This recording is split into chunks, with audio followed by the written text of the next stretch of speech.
शांति।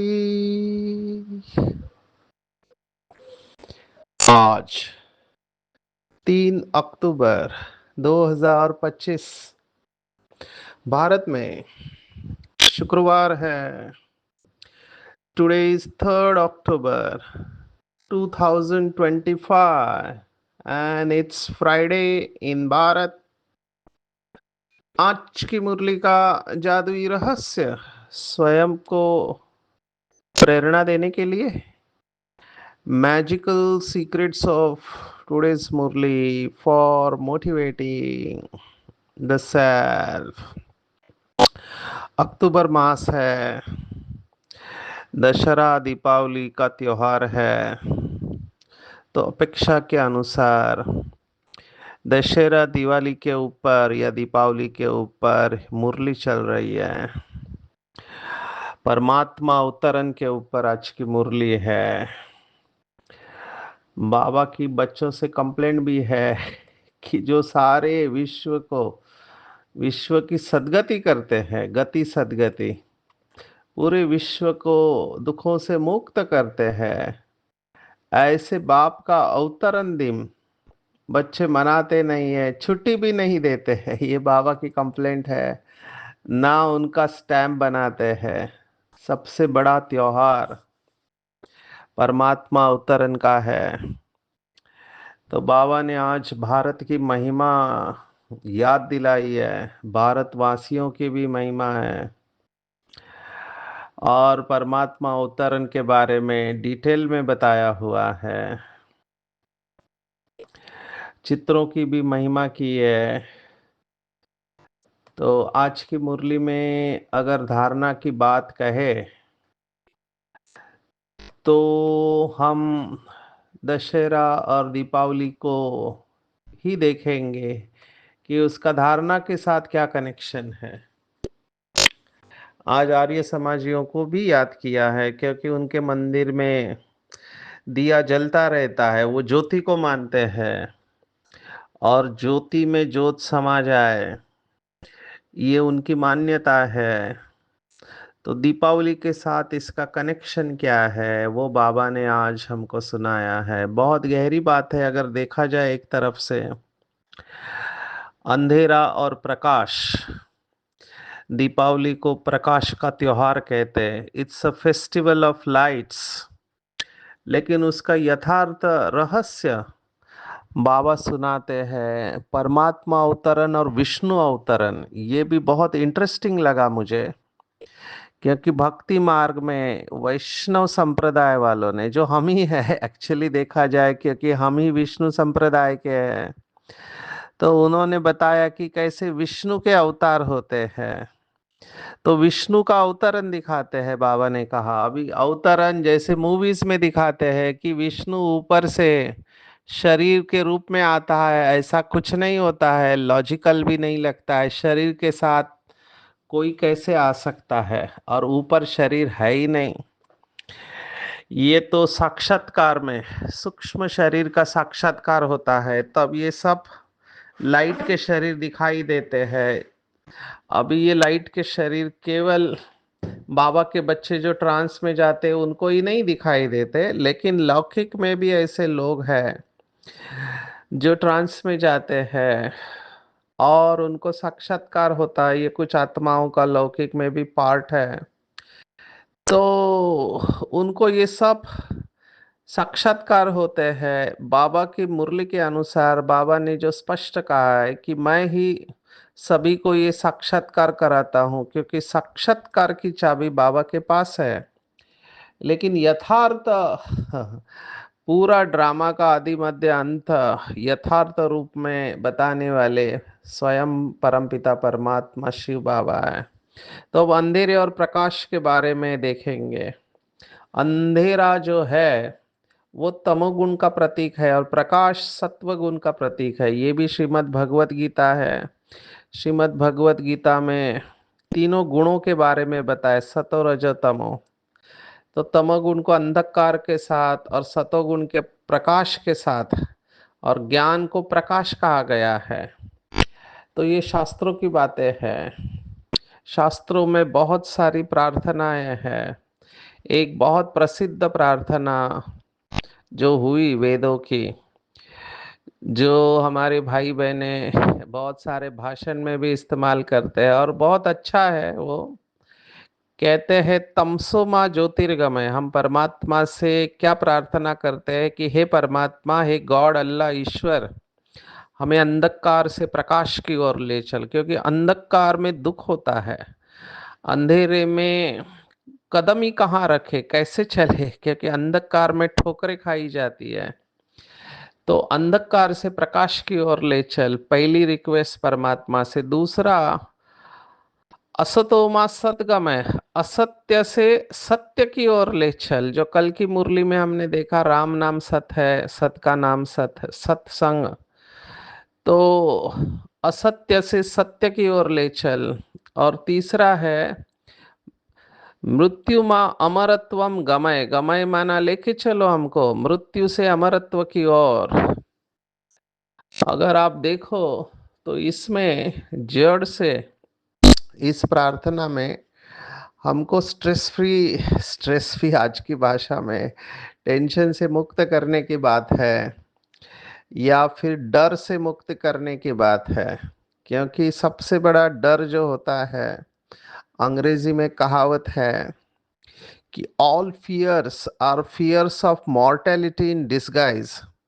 सभी डर की जड़ में मृत्यु का डर है। जिसने मृत्यु के डर को जीत लिया वो अमर हो गया। जैसे हमारे देवता है सतयुग के, वहां कोई रोता नहीं है, न मृत्यु से डरते हैं। जब टाइम आता है तो खुशी खुशी शरीर छोड़ते हैं। ऐसा नहीं होता है सतयुग में कि श्री नारायण या श्री लक्ष्मी। अभी ये भी सोचने जैसी बात है, बाबा ने इस बात को टच नहीं किया। मैंने ये प्रश्न रेज किया था कि क्या दो शब्द है, जब किसी का पति मरता है तो उसे विधवा कहते हैं, और किसी की पत्नी मरती है तो उसको दूसरा नाम है, शायद विधुर है, विधुर। तो सतयुग में पहले कौन शरीर छोड़ता है, श्री लक्ष्मी जाती है, श्री नारायण। तो समझो एक हाइपोथेटिकल केस ले कि अगर सतयुग में पहले श्री नारायण शरीर छोड़ता है तो लक्ष्मी रह जाती है, भले वो 150 वर्ष के आसपास होगी। तो नारायण के जाने के बाद क्या लक्ष्मी को विधवा कहते हैं वहां पे, हम नहीं जानते। ये बातें बाबा ने सुनाई नहीं है। और vice versa is also true. अगर पहले लक्ष्मी जाती है और नारायण अकेला रहता है तो उसको क्या कहते हैं, ये शब्द हम नहीं जानते हैं।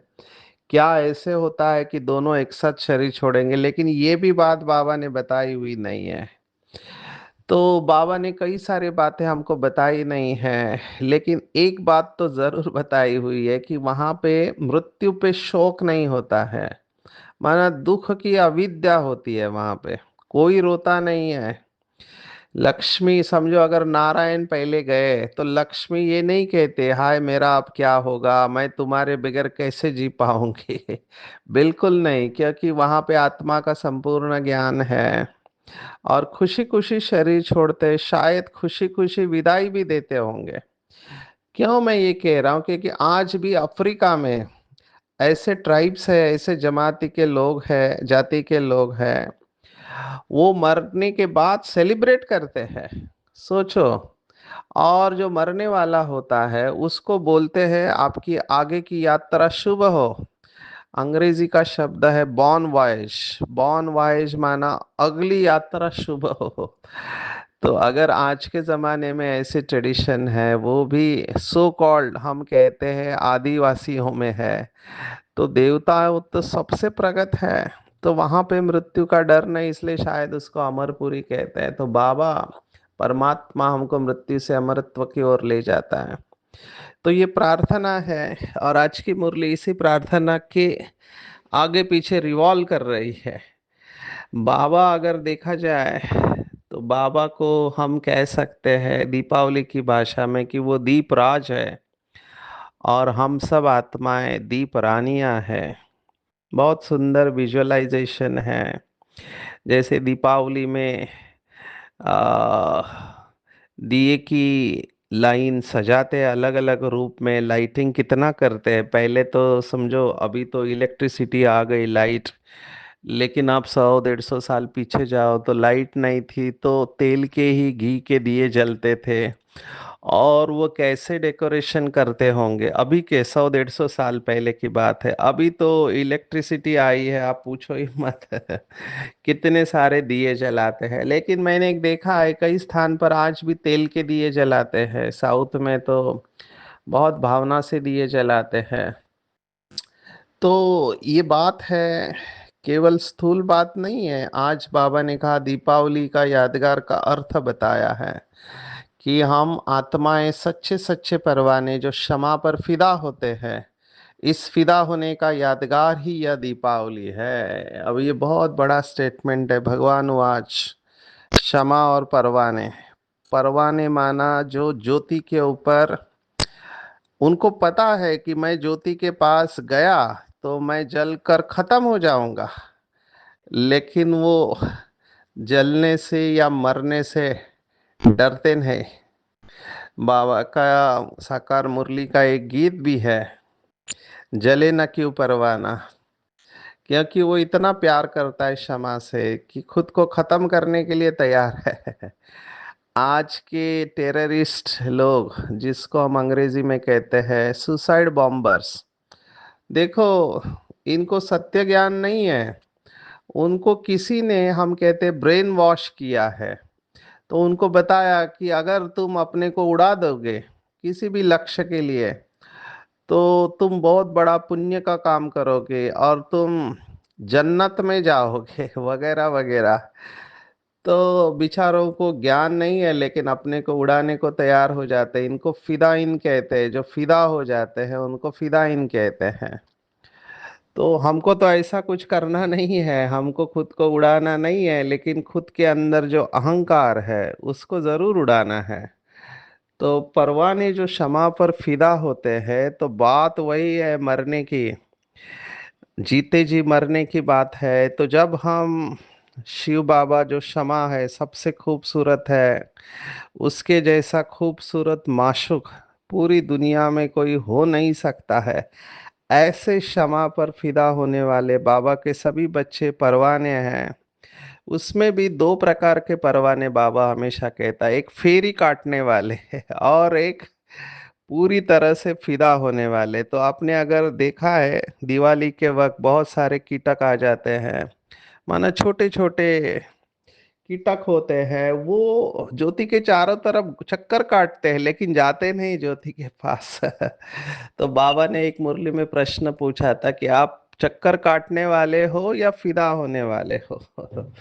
फिदा होना बहुत ऊंची अवस्था है, लेकिन यथार्थ रूप में फिदा होना है, माना अपने अंदर के संपूर्ण अहंकार को समाप्त करना है। और ये कठिन है, क्योंकि माया अपोजिशन करती है, फिदा होने देती नहीं है। माया प्रश्न उत्पन्न करती है कि मैं क्यों मारूं। बाबा ने एक मुरली में इतनी सुंदर बात कही कि संगठन में, अब ये सब संगठन में एक दूसरे के साथ संस्कार मिलाने की बात है। तो कंप्लेंट किया बाबा के पास कि हर बार मैं क्यों मरूं, दूसरा भी तो थोड़ा मरे। तो कई लोगों को लगता है कि वही बहुत सहन करते हैं, उनको ही हर बात में सहन करना होता है, दूसरे कुछ करते नहीं, वो तो आराम करते रहते हैं। तो बाबा ने कहा, जो मरेगा वो जीतेगा। देखो, बाबा की श्रीमत समझना थोड़ा कठिन होता है, क्रिश्चियनिटी में एक प्रार्थना बहुत प्रसिद्ध हुई और बहुत चिंतन करने जैसी, ऐसे नहीं सभी धर्मों में इसको बताया हुआ है, पर क्रिश्चियनिटी के लिटरेचर का डोमिनेंस था, तो ये प्रार्थना बहुत प्रसिद्ध हुई कि मैंने भगवान से क्या मांगा और मुझे मिला क्या। मैंने भगवान से शक्ति मांगी तो भगवान ने मेरे जीवन में परिस्थितियों को भेज दिया। तो परिस्थितियों से सामना करते करते मेरी शक्तियां बढ़ गई, तो भगवान ने मुझे वो नहीं दिया जो मैं चाहता था, लेकिन भगवान ने ऐसी सिचुएशन भेज दी जिससे मेरी शक्तियां बढ़ गई। माना भगवान ने मेरी प्रार्थना सुन ली, लेकिन मुझे पता ही नहीं चला। अभी इसको यथार्थ रूप में लेना है कि भगवान कोई परिस्थिति को भेजता नहीं है। हालांकि मुरलियों में बाबा ऐसे शब्द इस्तेमाल करता है कि मैं माया को कहता हूँ कि माया बेटी जाओ इसको कान से नाक से पकड़ो। तो कई लोग इसका अर्थ ये निकालते हैं कि भगवान ही माया को बनाया, माया उसकी बच्ची है और बाबा ही माया को हमारे पास भेजता है। ऐसा नहीं है, ये इसका अर्थ निकालेंगे तो आप भक्ति मार्ग में चले जाओगे। जैसे कई लोग ये मानते हैं कि सुख दुख परमात्मा देता है, तो दुख, इतना दुख भगवान कैसे दे सकता है। मुझे याद आ रहा है कि जब यूरी गैलर, जो साइकिक है वर्ल्ड का फेमस, और दादी जानकी का एनकाउंटर हुआ, मेरे ख्याल से अल्बर्ट हॉल लंदन में, तो 5,000 लोग थे उस समय हॉल में और लाइव टेलीकास्ट चल रहा था। तो यूरी गैलर ने दादी जानकी जी को यही प्रश्न पूछा कि अगर भगवान है तो भगवान इतना दुख कैसे देख सकता है कि उसके बच्चे चिल्ला रहे दुखी है, क्या उसको रहम नहीं आता है? और कब तक ये दुख चलता रहेगा? So he ask a very logical question. अच्छा प्रश्न पूछा था। मुझे भी कई लोग ये प्रश्न पूछते हैं कि भगवान ने ऐसी दुनिया क्यों बनाई जिसमें इतना दुख है। तो बाबा ने इसका जवाब दिया हुआ है कि भगवान ने ये सब नहीं किया। ये तो ड्रामा प्लान अनुसार हर एक को अपने कर्म का फल भुगतना है।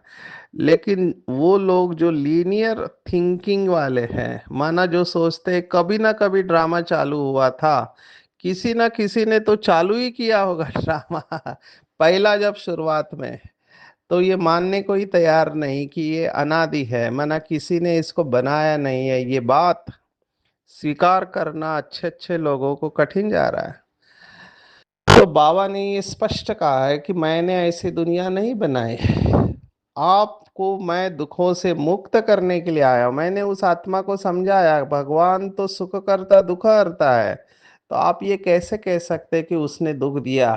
वो दुख करता सुख हरता नहीं है जैसे कि कई शास्त्रों में लिखा हुआ है, नहीं। तो यथार्थ ज्ञान को समझना है तो फिदा होना माना पूरी तरह से मर जाना, इसका मतलब संपूर्ण देह अभिमान को समाप्त करना, जिसको शास्त्रवादियों ने सबसे ऊंची अवस्था बताई कि ज्योति ज्योत समा जाना। ये वही बात है, ज्योति ज्योत समा जाना। अभी कहाँ की बात कहाँ ले गए हम? बाबा के बच्चे शिव बाबा के प्यार में लीन हो जाते हैं, बाबा के प्यार में हम सब कुछ सहन करने को तैयार हो जाते हैं। और उन्होंने बताया कि ज्योति ज्योत में समा गई, तो यही इसी बात को दीपावली कहते हैं। और हमारे अंदर का अंधकार समाप्त हो जाता है। माना जब हमारे अंदर शिव बाबा का ज्ञान का प्रकाश उतरने लगता है, बुद्धि दिव्य होती है। आपने ये सुना होगा कि अल्लाउद्दीन का चिराग उसको घिसने से अंदर से आवाज आता है, वो आता है और वो पूछता है क्या हुक्म है मेरे आका।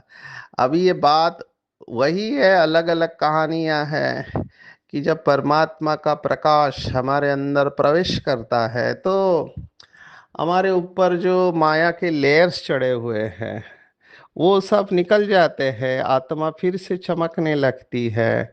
और आत्मा का प्रकाश, जैसे आज के वरदान में, केवल अपना ही नहीं लेकिन दूसरों के जीवन का अंधकार भी ये दूर कर देता है। तो इसके ऊपर और चिंतन करेंगे। बाबा ने दीपावली का दूसरा रियलिस्टिक एंगल बताया। ये तो स्पिरिचुअल आध्यात्मिक अर्थ हो गया। फिर बाबा ने कहा दीपावली माना कोरोनेशन डे। माना जब राजा और रानी को ताज पहनाया जाता है सतयुग में, तो उसको दीपावली कहते हैं। दीपावली क्यों मनाते हैं बाबा ने कहा, क्योंकि देवताओं की ताज पोशी होते, माना ताज रखा जाता है सिर के ऊपर। कोरोनेशन पर बत्ती आदि बहुत जलाते हैं। एक तो ताजपोशी, दूसरा फिर कहा जाता है घर घर में दीपावली। ये बहुत इंपॉर्टेंट बात है। सतयुग में घर घर में दीपावली, इसका अर्थ है कि वहां पे हर आत्मा की ज्योति जगी हुई है और आयन एज में घर घर में अंधियारा है। तो ये कॉन्ट्रास्ट बाबा आज की मुरली में कह रहे। अंधियारा माना भक्ति मार्ग, भक्ति करते करते ज्योत कम हो जाती है। बाकी अभी जो दीपावली मनाते हैं वो आर्टिफिशियल है। ऐसे नहीं कि कोरोनेशन होता है तो आतिशबाजी जलाते हैं। दीपमाला पर लक्ष्मी पूजन करके एक दिन होता है, तो भारत में ये उत्सव मनाते हैं। तो जो भी राजा तख्त पर बैठता है उनका कोरोनेशन डे धूमधाम से मनाया जाता है। अभी तो बेहद का विनाश सच्चा सच्चा दशहरा होना है। तो बाबा आया है हम सबकी ज्योति जगाने। ये ज्योति से ज्योत जगाते चलो, ये गीत भी कितना सुंदर है। हमारी ज्योति बड़ी ज्योत में मिल जाएगी, ऐसे स ब्रह्म समाजियों के मंदिर वो समझते हैं। आर्य समाज वाले जैसे परवाने ज्योति पर फेरी फैन फिदा होते हैं, ऐसे हमारी ज्योति भी बड़ी ज्योति में मिल जाएगी। बहुत मूवीज में ये कंसेप्ट दिखाया हुआ है और लोगों के दिमाग में वही बैठा हुआ है। क्योंकि विजुअलाइजेशन क्या दिखाए, लेकिन बाबा ने हमको यथार्थ इसका अर्थ बताया है।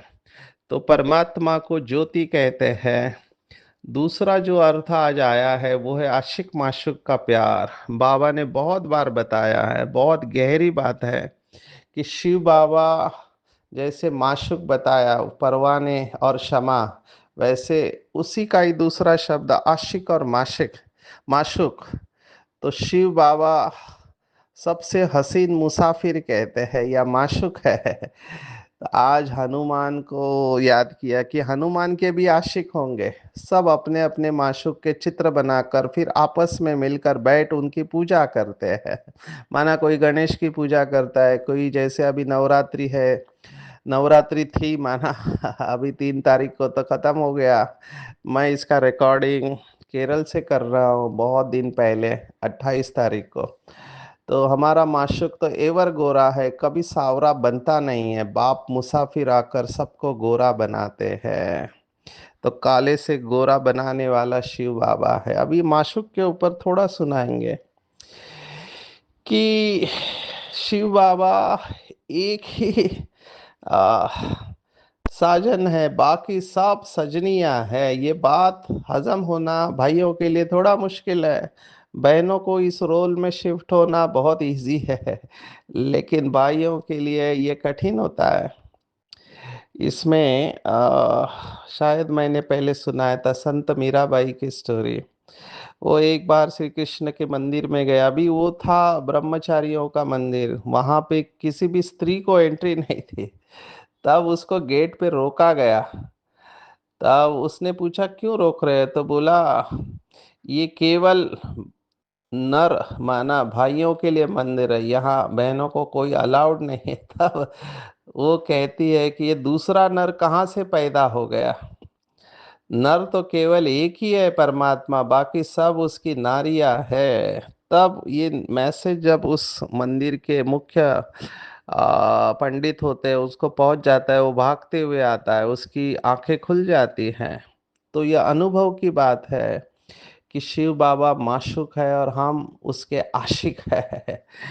तो आशिक और माशुक का प्यार आज बाबा ने याद किया हुआ है। और बाबा ने बहुत बार कहा है कि जैसे वो हद के आशिक माशुक, उनका विकार के लिए प्यार नहीं होता है, बस देखते रहते हैं। बाबा का एक गीत है तुमको निहारते रहो, ये वही बात है। निहारना माना देखते रहना।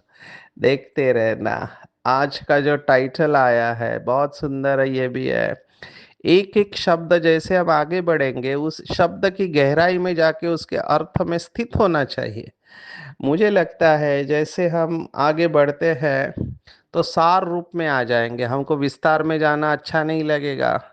तो आज के मुरली का अगर एक समान आप लेना चाहो तो जो बाबा लेटर लिखता था बच्चों को, ब्रह्मा बाबा, तो वो यही लिखता था कि स्वदर्शन चक्रधारी ब्राह्मण कुल भूषण नूरे रत्न बच्चों प्रति। तो स्वदर्शन चक्रधारी ये बहुत बड़ा टाइटल है।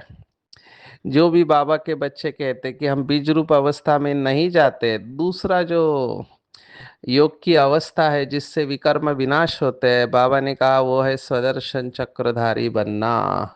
तो स्वदर्शन चक्रधारी बहुत बड़ी बात है, इसको लाइटली नहीं लेना चाहिए। ये जो 5 स्वरूप का अभ्यास है उसमें स्वदर्शन चक्रधारी बहुत पावरफुल अभ्यास है, खुद का दर्शन करना पूरे कल्प में। और जिसने खुद का इस तरह से दर्शन कर दिया कि मैं पूरे कल्प में महान सर्वश्रेष्ठ आत्मा हूँ, तो उनके श्रेष्ठ संस्कार जागृत हो जाएंगे। और जब हमारे अंदर की दिव्यता जागृत हो जाती है, ऑटोमेटिकली हमारे कर्म श्रेष्ठ होने लगते हैं। ऐसा बहुत बाबा के बच्चों का अभ्यास है और अनुभव भी है। मैं तो हाँ, एडिक्शन के फील्ड में हूँ। आप सोचो, एक आत्मा गटर में पड़ी रहती थी शराब पी के, है ना, घर वाले भी सोचते ये मर जाए तो अच्छा है, सभी प्रकार के नशे करने वाले। वो आत्मा बाबा के घर आते ही 7 दिन के अंदर 22 साल का नशा छोड़ दिया। मुझे तो बहुत शॉकिंग लगा, क्योंकि कोई विड्रॉल नहीं, माना कोई तकलीफ नहीं। मैंने उनको पूछा ऐसे तुमको क्या मिला कि 7 दिन के अंदर तुमने 22 साल का नशा छोड़ दिया? कई तो ऐसे एक दिन में छोड़ दिया। अभी समय के अभाव से मैं इसमें नहीं जा रहा हूँ। तो इस आत्मा ने कहा कि सचिन भाई, मुझे इधर आके पता चला मैं तो सतयुगी देवता हूँ, और देवता ये शराब पीते नहीं है, खत्म। उसकी दिव्यता जब जागृत हो गई तो केमिकल शिफ्ट बोलते हैं हम, ब्रेन के अंदर एक केमिकल शिफ्ट होता है, माना रासायनिक परिवर्तन होता है, और श्रेष्ठ संस्कार जागृत होते हैं, तो ऑटोमेटिकली आप दिव्य कर्म करने लगते हैं। और उस आत्मा ने 70 लोगों का नशा छुड़ाया था लास्ट जब वो मिले थे। तो ये वंडरफुल है। ये सुदर्शन चक्र के ऊपर सभी चिंतन करेंगे अच्छी तरह से। आज बाबा ने कहा है कि कैसे बच्चे बाप से वायदा करते हैं कि हम बाहर जाके गलत काम नहीं करेंगे, तो गर्भ में हमारी शीलू दीदी बहुत अच्छी तरह से सुनाते इस बात को कि गर्भ में जब सजा भुगते हैं तो भगवान को हाथ जोड़ते हैं कि "हे भगवान, यहाँ से मुझे निकालो, मैं तुमसे वायदा करता हूँ कि मैं कभी भी कोई दूसरा गलत कर्म नहीं करूँगा"। लेकिन जब बच्चा पैदा होता है, वो बाहर आता है, तो वो रोता है, और रोते समय वो आवाज करता है वो करके। तो हमारी दीदी कहते हैं वो मतलब वहां की बातें वहां। भूल जाते हैं क्या क्या वायदा किया, अंजाम कर निकलते, फिर वहां की वहां रह जाती है। यहाँ पर भी प्रदर्शनी में आते हैं, अच्छा अच्छा बोलते हैं, और बाहर आकर सब वहां की बातें वही रह जाते हैं। हमको ऐसे नहीं बनना है। बाबा से जो हमने वायदा किया है वो पूरा करना है। गरुड़ पुराण को भी आज याद किया है कि डराने के लिए क्या क्या बोल दिया है, ऐसा कुछ है नहीं। आते हैं सन्यासियों के बारे में। बाबा ने कहा अगर तुम यथार्थ रूप में राजयोग बताएंगे तो तुम्हारा बहुत नाम बाला होगा। यहाँ जितने धर्मात्मा भारत में रहते हैं उतने और कहाँ नहीं, क्योंकि बाबा के कितने बच्चे दान करते हैं तन मन धन से। तो हमारे चित्र पूरे विश्व में जाएंगे, ये बाबा ने पहले से ही बता दिया था, क्योंकि हुंडी भरने वाला सावल शाह है। तो बाबा के ऐसे बच्चे अभी निकले हुए हैं, हम देख रहे हैं। आज का वरदान है विश्व महाराजन कौन बनेंगे। तो विश्व महाराजन माना केवल अपने बारे में नहीं, लेकिन दूसरों के बारे में। देखो, द्वापर युग के राजा भी अपने प्रजा का ध्यान रखते थे, तो अभी तो हम विश्व के राजा बनने वाले हैं। तो अपने जीवन में आने वाले विघ्नों को पास करना कॉमन है, लेकिन दूसरों के जीवन के भी विघ्नों को दूर करना, हर सेकंड संकल्प दूसरों के प्रति होगा, तन मन धन समय श्वास सब विश्व कल्याण में सफल होगा, तो आप विश्व के महाराजन बन सकते हैं। एक भी कमजोरी नहीं रखना है, क्योंकि विशेषता समाप्त हो जाएगी। जैसे अमृत में 2 बूंद जहर की डालो तो वो जहर बन जाता है, इसे एक कमजोरी आपको सभी विशेषताओं से समाप्त कर देगी। मनसा सेवा की पॉइंट है कि लाइट हाउस माइट हाउस माना एक स्थान पर रहते हैं, श्रेष्ठ वृत्ति वाइब्रेशन द्वारा आप पूरे विश्व की सेवा कर सकते हैं। इसमें आप चांस वगैरह की बात ही छोड़ो, कई लोग कहते हैं हमको चांस नहीं मिलता सेवा का, साधन नहीं है, बावने का कोई जरूरत नहीं। एक्ट लोकली थिंक ग्लोबली अंग्रेजी में कहते हैं, तो विश्व की स्टेज पर लाइट माइट हाउस बनकर सेवा करना है। आज की पूरी मुरली में अगर आप पूछो कि टेक होम, तो हम क्षमा पर फिदा होने वाले परवाने हैं, माशूक के प्यार में खोने वाले आशिक है और परमात्मा खास हमारे लिए आया है, हमको कीचड़ से निकाल स्वर्ग में लेके जाने के लिए। सर्विस के उमंग में रहना है, मुख से सदैव ज्ञान रत्न निकालने रूपसन बन, विश्व महाराजन बनना है, तो सर्व शक्तियों के स्टॉक से संपन्न बनना है और हर सेकंड संकल्प दूसरों के प्रति तन मन धन समय श्वास विश्व कल्याण में सफल करेंगे। कोई भी कमजोरी नहीं रखेंगे, क्योंकि एक भी कमजोरी अनेक विशेषताओं को समाप्त कर देती है।